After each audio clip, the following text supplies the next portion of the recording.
Hola, ¿qué tal? ¿Cómo están? Muy buenas tardes a todos. Sean bienvenidos al Centro de Estudios Noágidas de la Fundación Orahaim. Como siempre, es un gusto el poder contar con su presencia. Gracias a todas aquellas personas que se están conectando en esta sala de Zoom para poder estudiar este curso que hemos avanzado ya casi a la recta final, que son los 13 principios de fe de Maimónides. Nos encontramos hoy empezando el principio número 10. No me Estamos ya escucho. en una nueva etapa en donde podemos encontrar un nuevo nivel de comprensión de etapas de estos 13 principios de fe y que vamos a ir hacia adelante en una nueva significación de ellos. Solo para hacer un recuento de las clases anteriores, nos hemos ya adentrado en el estudio durante 9 principios, es decir, nueve, 9 aspectos de estos 13 principios de la Torá, que son pilares de la fe monoteísta, son pilares de la fe judía, y que estructuran justamente el principio del conocimiento de Dios en esta primera etapa. Se habla sobre Dios y su esencia propiamente, te explican cuál es su composición, cómo es que podemos describirlo a partir de lo que no es. Después hablamos sobre el tema de la profecía, es decir, la interacción que tiene Dios con el hombre y su creación. Y entramos ya a conocer el término de profeta, profecía, el objetivo del mismo. Hablamos ya sobre la Torá y su origen divino. Y hoy estamos a punto de entrar en el siguiente nivel, en la siguiente sección de estos 13 principios, que hacen referencia al sistema de recompensa y sanción, a los principios de recompensa y sanción. Y para abrir justamente esta nueva categoría, es necesario que aprendamos o que iniciemos, perdón, con un principio, que es el principio número 10 y que habla sobre el conocimiento de los pensamientos del hombre. El principio propiamente dice así: yo tengo la convicción certera de que el Creador, bendito sea su nombre, conoce todos los actos y pensamientos del hombre y las razones que lo impulsan. Yo tengo la convicción certera de que el Creador, bendito sea su nombre, conoce todos los actos y pensamientos del hombre y las razones que lo impulsan. Con este principio estamos comenzando esta tercera etapa sobre el principio, sobre lo que tiene que ver con lo alusivo al sistema de recompensa y sanción. A lo alusivo al sistema de recompensa y sanción. Repito por tercera vez, por si no lo anotaron. Yo tengo la convicción certera de que el Creador, bendito sea su nombre, conoce todos los actos y pensamientos del hombre y las razones que lo impulsan. Ok, Israel, entonces, ¿cómo empezamos esto? Vamos a empezar citando el libro de la Torá. Vamos a abrirlo en Salmos, capítulo 33, versículo 15, en donde se fundamenta esta idea y dice: el que forma los corazones de todos, el que conoce todas las acciones.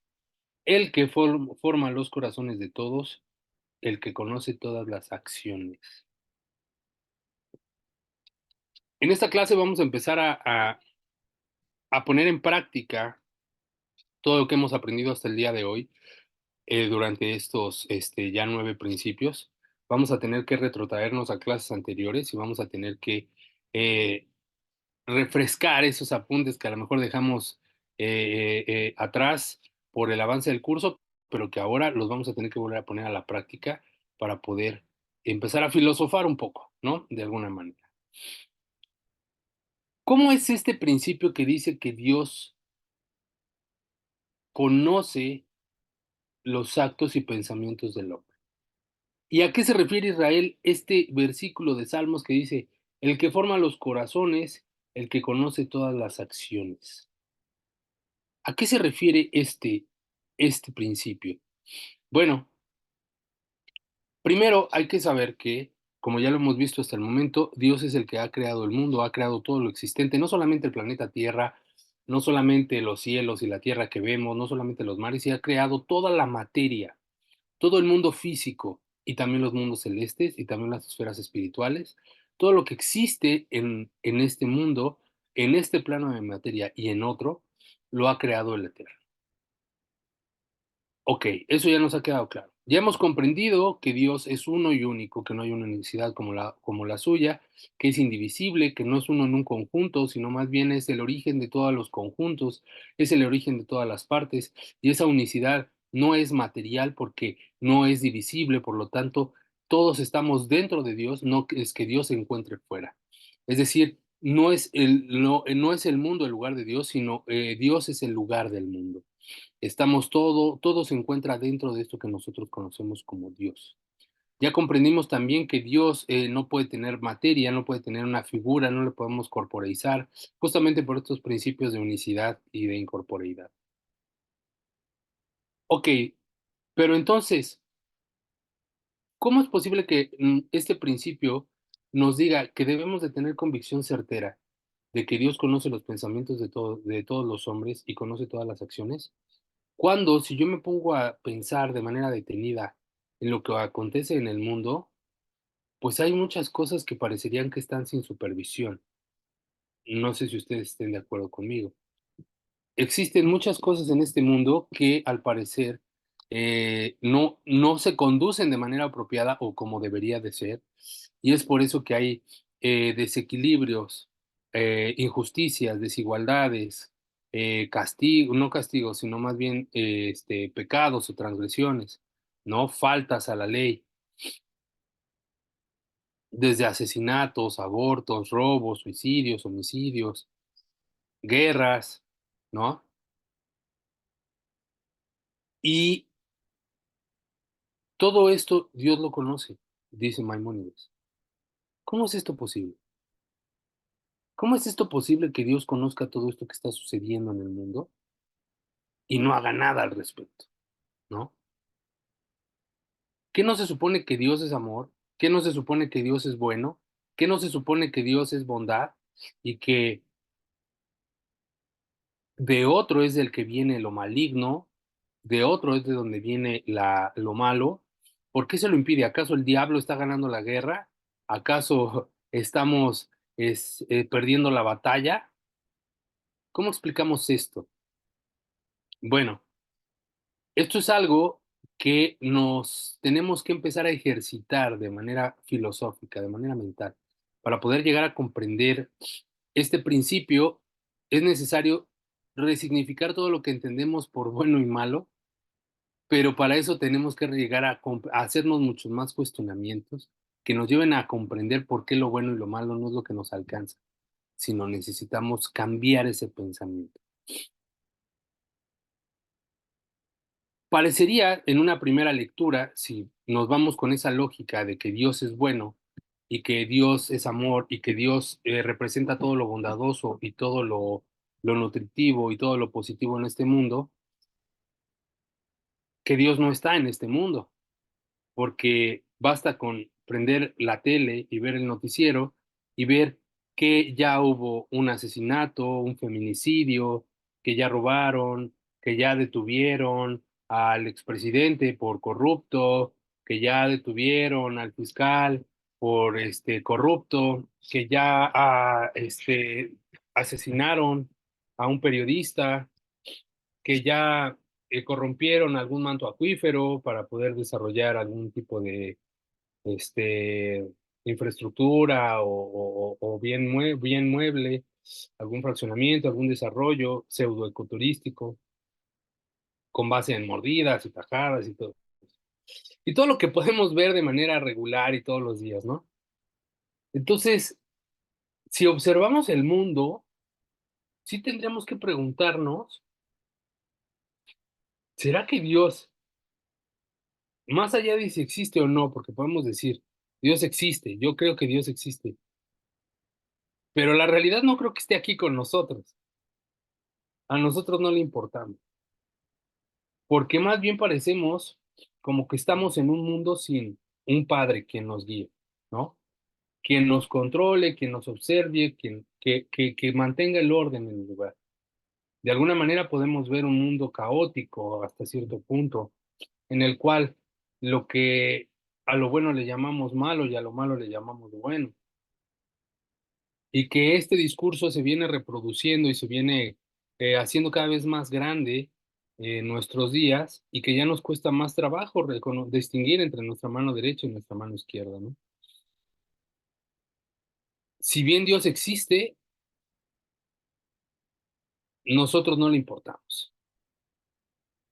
Esta era la postura que tenía el pensamiento helénico, el mundo griego, que si bien Dios es creador de todo el mundo, creó la creación, hizo el mundo completo, hizo toda la materia, pero lo dejó a su suerte, que en realidad no lo observa ni lo supervisa.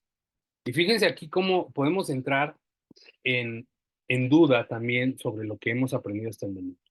No es que estemos negando la existencia del creador, no es que estemos negando una existencia de un creador único, ni su unicidad, ni su incorporeidad, sino simplemente lo que decimos es que ya no está aquí con nosotros. Él se desprendió, se desentendió del mundo y que totalmente nos ignora y que nos dejó nuestra suerte porque pues no tenemos remedio, ¿no? Y ya, ahora que se estampe, ¿no? Ahora sí que hasta que te estrelles, huevo. Casi, casi. Nos dejó a nuestra suerte. ¿Este pensamiento será apropiado? La Torá nos dice todo lo contrario. El Salmo que dice, el que forma los corazones de todos, el que conoce todas las acciones. No dice unas acciones, sino dice todas las acciones. También dice en Génesis capítulo 32 versículo 14, perdón, en Jeremías. Jeremías capítulo 32 versículo 14 dice, Dios es grande en consejo y soberano en ejecución. Tus ojos están abiertos sobre todas las vías de los seres humanos.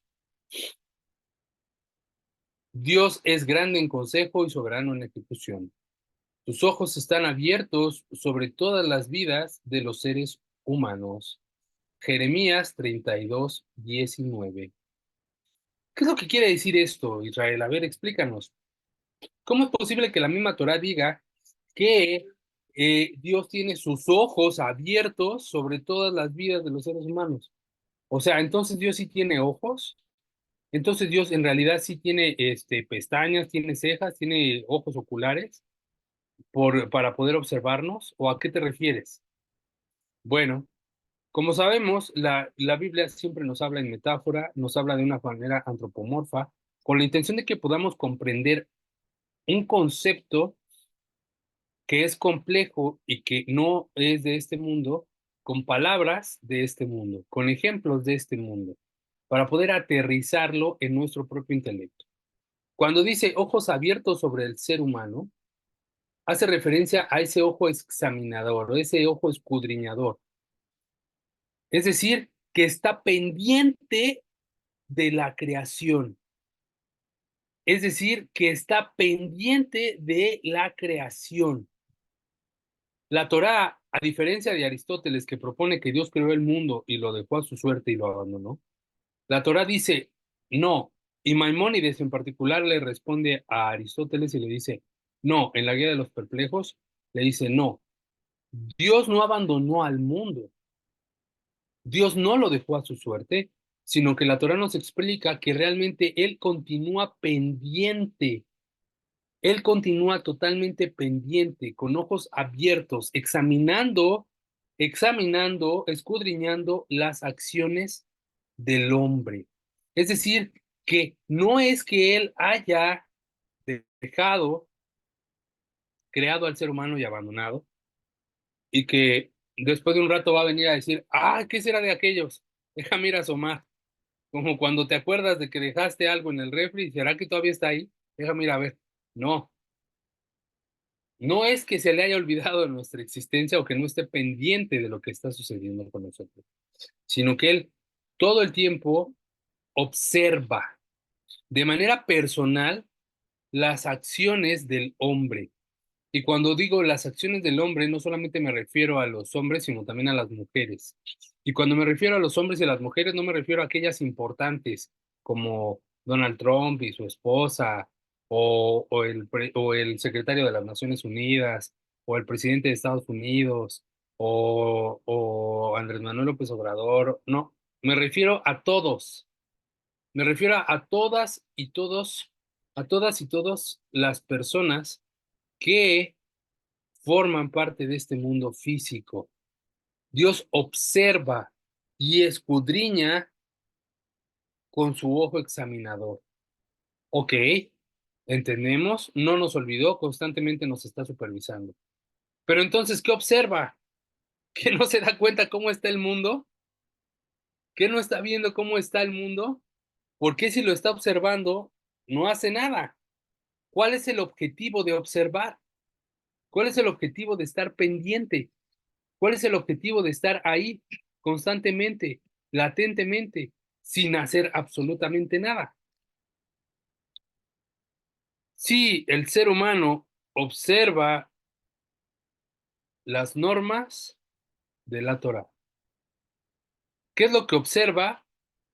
Lo que observa es si el ser humano cumple o sigue las normas que vienen establecidas en la Torah.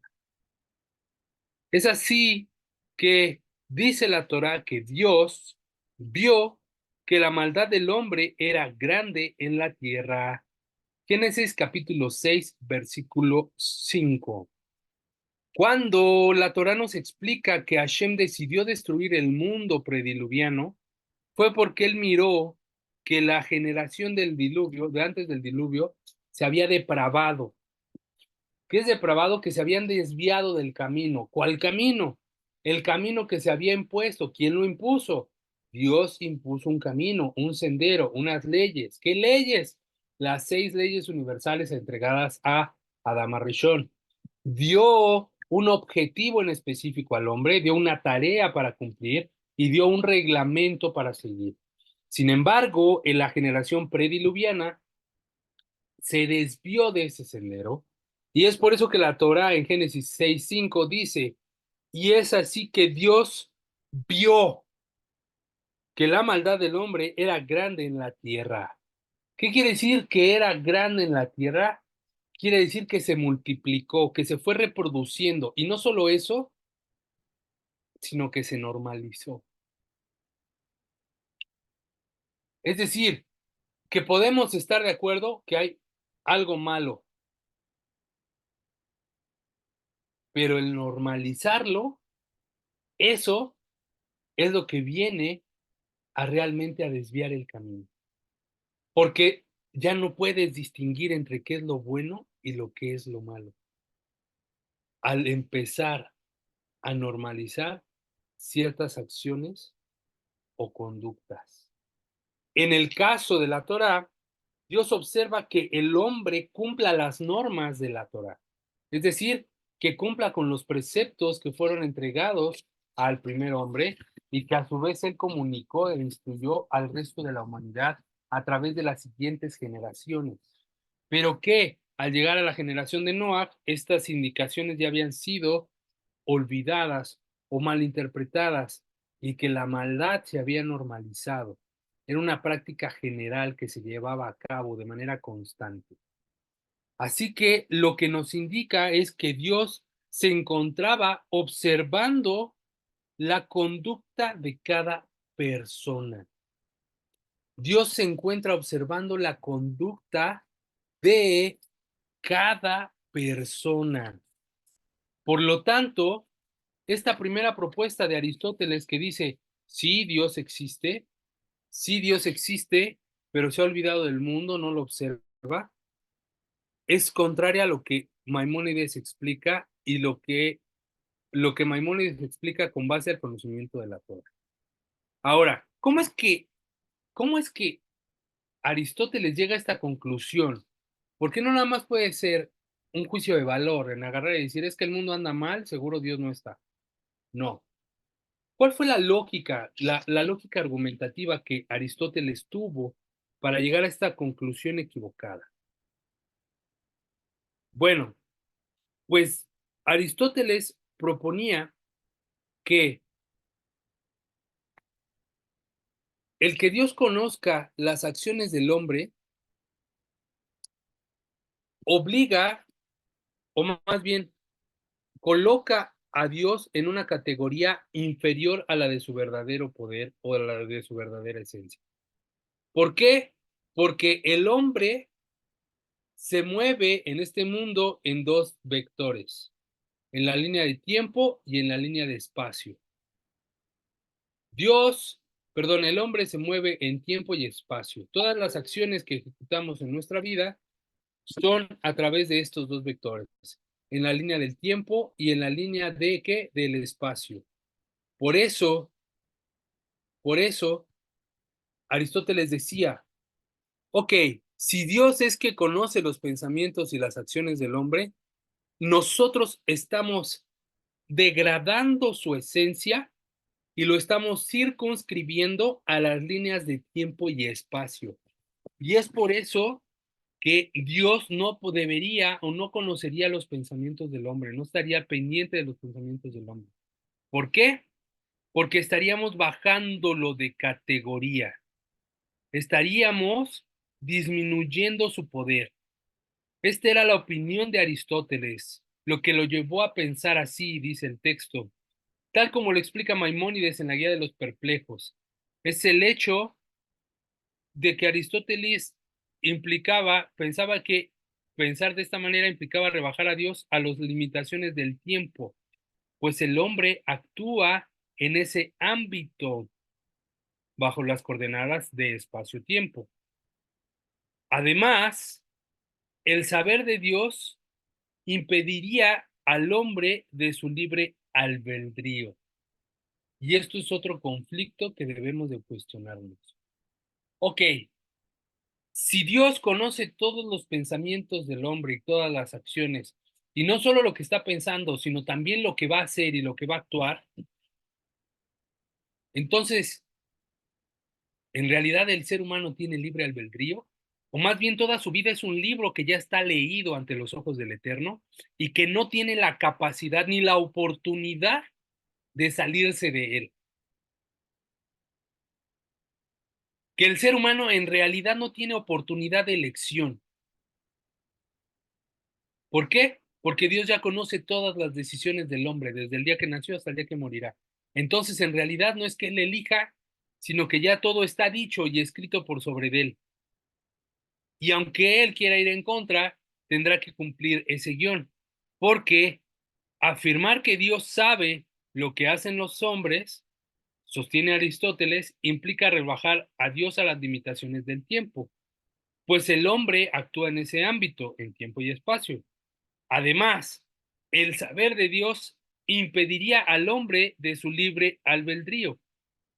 Este tema lo expone también Maimónides en las leyes acerca del arrepentimiento, en las leyes de Teshuvá, pues Dios lo sabe todo.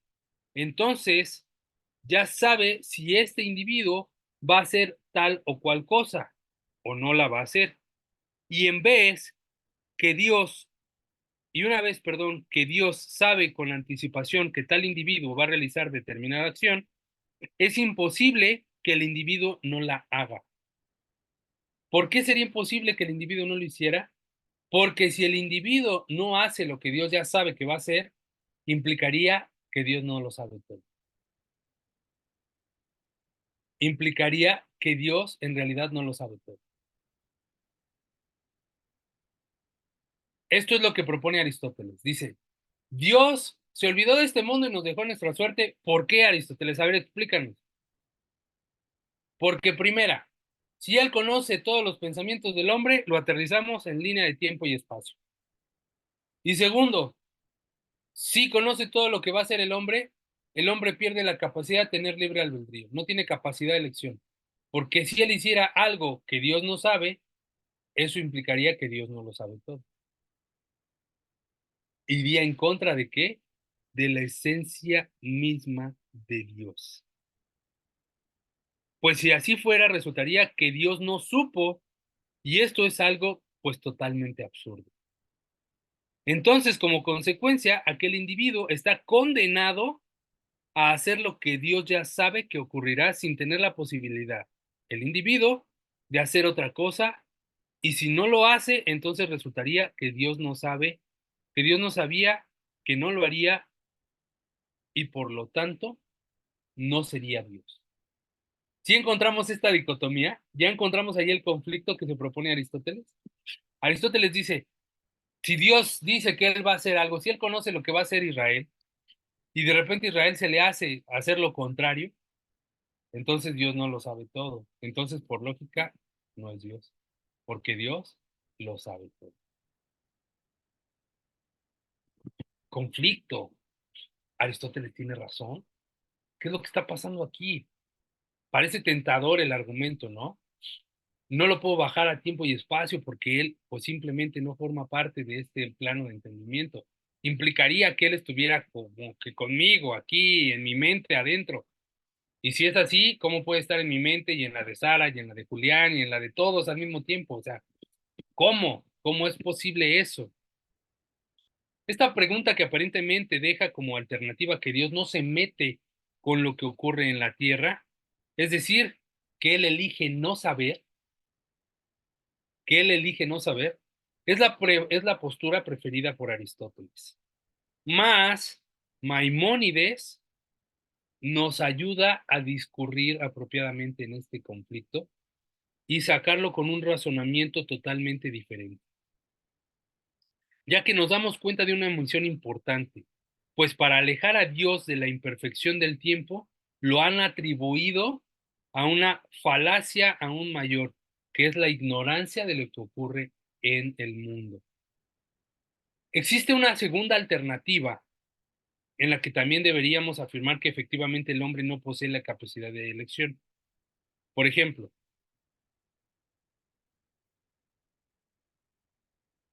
toda la Torá carecería de sentido si ésta fuera como se ordena.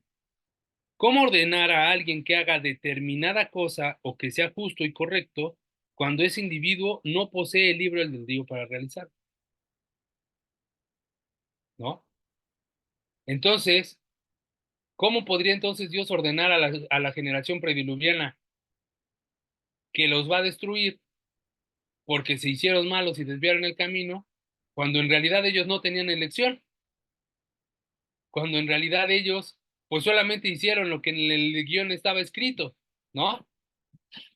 El aceptar este tipo de aseveración que Dios ha decidido no saber qué pasa con el mundo, es aceptar que el hombre en verdad no tiene capacidad de elegir.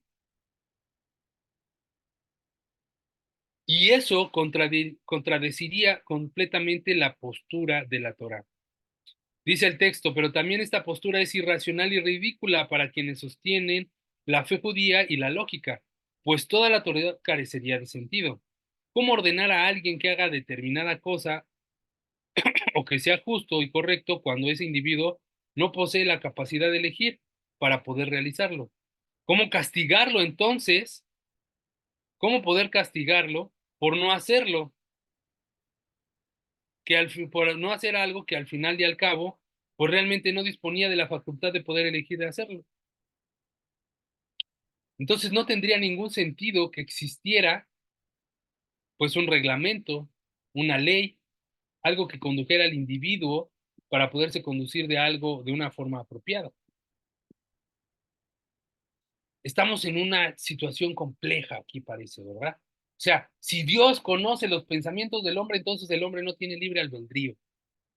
Pero si Dios elige no conocer, entonces tampoco lo puede castigar porque en realidad siempre iba a hacer lo que ya estaba escrito. Ninguno de estos dos tiene realmente una lógica. Y aparte nos propone un nuevo problema que se va a abordar a profundidad en el principio número 11, que es el hombre en realidad tiene libre albedrío. Todavía ni siquiera entramos a ese tema, lo estamos acariciando, lo estamos arañando, pero todavía no vamos a entrar a ese tema porque es súper complejo y nos va a llevar otras 3 o 4 clases más. Pero ahorita estamos entrando en este dilema.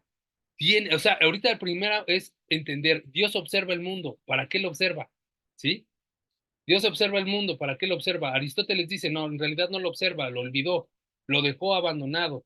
¿Por qué? Porque si lo observara, entonces el hombre no tendría capacidad de elegir, porque tendría que hacer lo que ya sabe Dios que va a hacer. Por lo tanto, mejor elige Dios no ver, para que el hombre pueda elegir. Y porque aparte lo bajaríamos a las características de tiempo y espacio.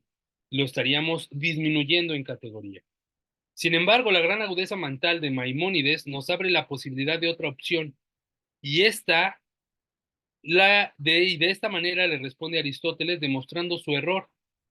Es lo que explica en el capítulo número quinto de las leyes acerca del arrepentimiento, en las leyes de Teshuvah, donde esboza la respuesta a este paradigma. Y dice así: tal vez te preguntes, ¿acaso Dios no sabe todo lo que ocurrirá antes de que ocurra? ¿Sabía que determinado individuo iba a ser justo o malvado o no lo sabía? Si ya sabía que iba a ser justo, es imposible que ese individuo no sea justo. Y si dijeras, él sabía que sería justo, pero es factible igualmente que ese individuo sea un malvado, resulta que él no sabía lo que ya habíamos planteado anteriormente. Y Maimónides dice, has de saber que la respuesta a esta pregunta es más extensa que la Tierra y más profunda que el océano. Y muchos principios fundamentales y nociones trascendentes están ligados a esta respuesta. Sin embargo, es preciso que sepas y comprendas esto que voy a exponerte. Ya te he explicado en el segundo capítulo de las leyes de los fundamentos de la Torah que el santo bendito sea no sabe por medio de un saber externo a él la manera del hombre, en donde él y su saber son dos entes separados. Es decir, que a Dios no se le presenta el conocimiento como algo que le venga de fuera, como lo que está sucediendo en este momento entre ustedes y yo.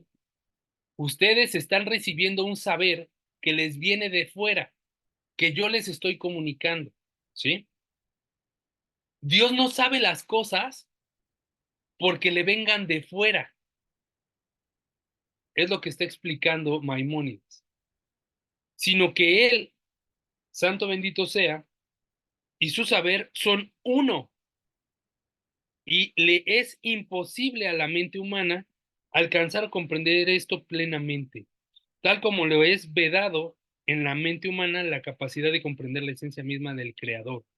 Como fue dicho, no me verá el hombre ni ningún ser vivo, así tampoco está en la capacidad humana captar y comprender el pensamiento del Creador.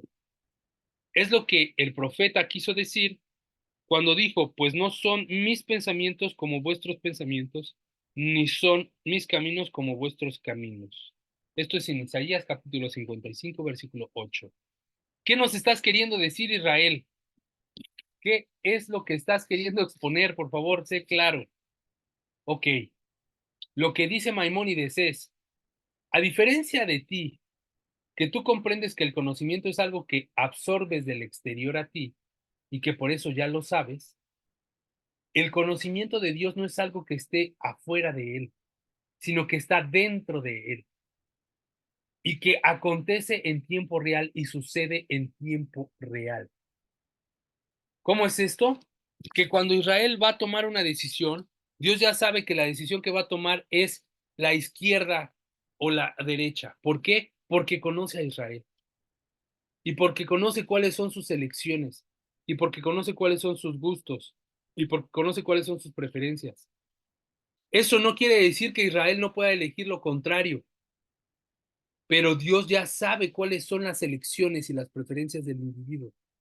Y se le presentan como conocimientos porque nosotros estamos dentro de Dios, no estamos fuera de Dios, estamos dentro de Dios. Y ese conocimiento de Dios es uno con Dios. No es algo que se genere como por la absorción de un conocimiento externo, como lo estamos haciendo ahorita, que cuando yo leí el libro, el conocimiento estaba afuera y yo lo interioricé. Dios es el conocimiento. Dios y el conocimiento es uno. Cuando tú dices, es que Dios es que es el conocimiento, y cuando tú dices, es que es el conocimiento, es Dios. Por eso dice el Proverbios capítulo 1 versículo 7, el principio de la sabiduría es el temor a Dios. ¿Por qué? ¿Qué quiere decir con eso? Porque en la medida en la que tú conozcas al Creador, conoces el conocimiento. Y en la medida en la que tú explores el conocimiento, conoces a Dios. Como se ha presentado en este curso durante ya los casi, ¿qué llevamos? Me parece que 8 o 9 meses en esta clase. durante todo este tiempo se nos ha presentado Dios de maneras distintas, como hemos avanzado en el conocimiento, como se nos ha presentado el conocimiento, y así es como hemos conocido a Dios. Por eso es que el conocimiento y Dios es uno, pero como se le presenta el conocimiento a Dios de un individuo, no es como se te presenta a ti el conocimiento de una materia, de un tema, de un chisme, de un acontecimiento, de algo. Es decir, que tú lo abstraes de afuera y lo pones adentro. En el caso del Eterno, es todo por dentro. El conocimiento y Él son uno. Por eso es que nos explica. Y por cuanto que es así, no poseemos la capacidad para comprender cómo es que Él, santo bendito sea, conoce todas las criaturas y sus respectivas acciones. Pero lo que sí sabemos, sin la menor duda, es que los actos de los hombres están en manos de ellos, es decir, de los hombres. Y Dios no los obliga a decretar sobre él actuar de determinada manera. Es decir, que Dios no quiere decir que por saber lo que van a hacer determina el actuar de la persona. Cada persona tiene la capacidad de detenerse, tiene la posibilidad de frenar y de actuar. Y Dios también sabrá que decidieron frenarse, porque Él conoce al individuo. Es decir, que a pesar de que Dios conoce los pensamientos y acciones del ser humano, éste sigue conservando su libre albedrío. Esto es algo que la mente humana no está capacitada para poder comprender.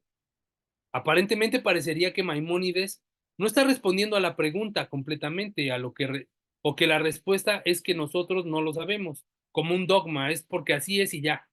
¿No? Parecería que Maimónides nos dice, esto es porque tú no lo puedes entender, estás chato, estás niño y no hay más explicación, pero así es.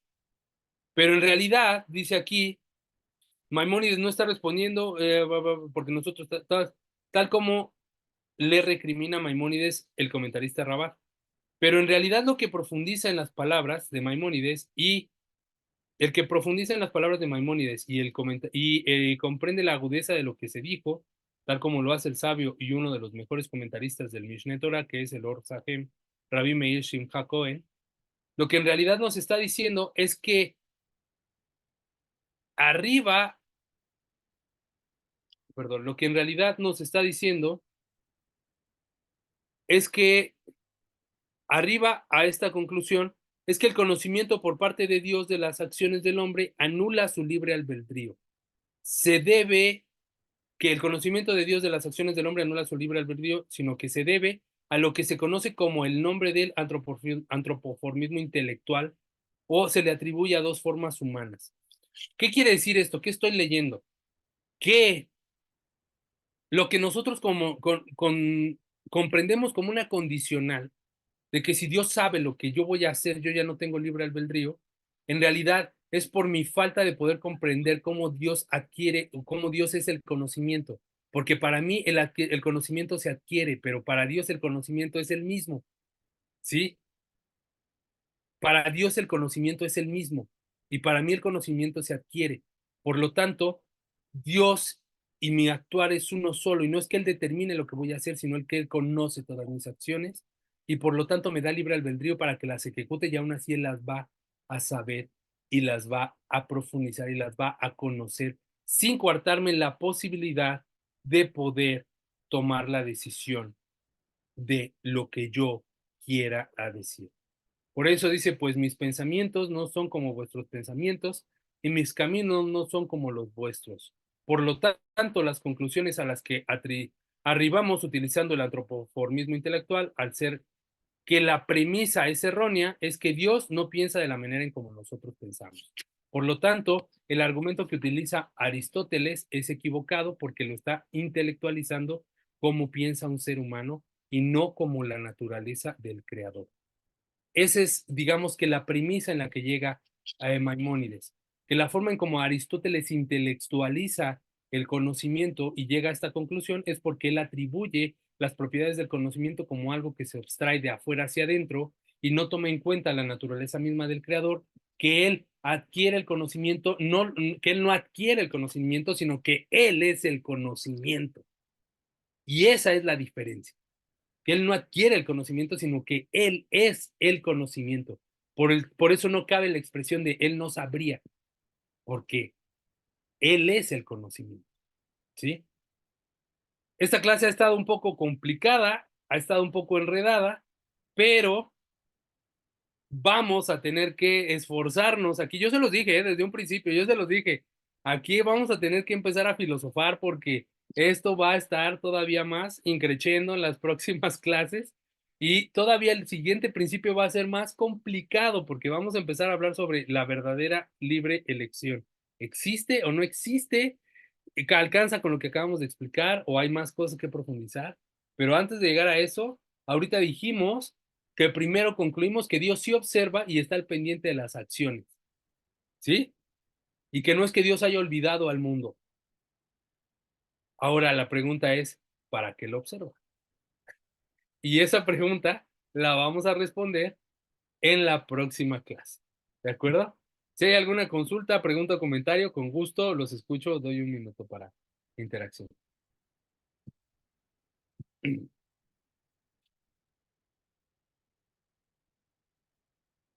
Perfecto.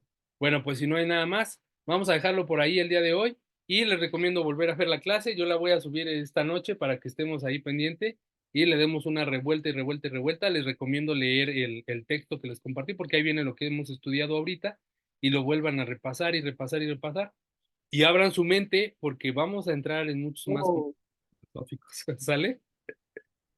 Perfecto. Israel, Sí, adelante, ¿puede Estela. también subir la clase anterior Ah, sí. de la última clase de la Torá?